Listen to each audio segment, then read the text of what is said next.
about the rise of authoritarianism in this country. We are worried about potential rise of fascism in this country. We're worried about our democracy falling to an authoritarian and potentially fascist form of government.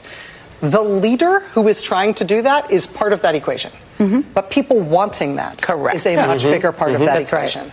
And the American electorate is made up of two major parties. One of those parties has been flirting with extremism on the ultra-right for a very long time. They've brought them in a way that they haven't been central to Republican electoral politics ever before, and I know because I've been studying this.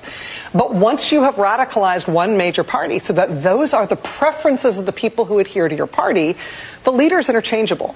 And yes, Trumpism is sometimes what we call it. MAGA movement is probably a better way to do it. But there is an authoritarian movement inside Republican politics that isn't being bamboozled by Trump. They are pushing Trump to get more and more extreme, because the more extreme things he says, the more they adhere to him. And that is coming from a very large proportion of the American right that adheres to the Republican Party. And that's why this is a Republican Party problem more than it is the problem of one man and his leadership. I love it. The liberal media is going wild. How are people voting for this guy?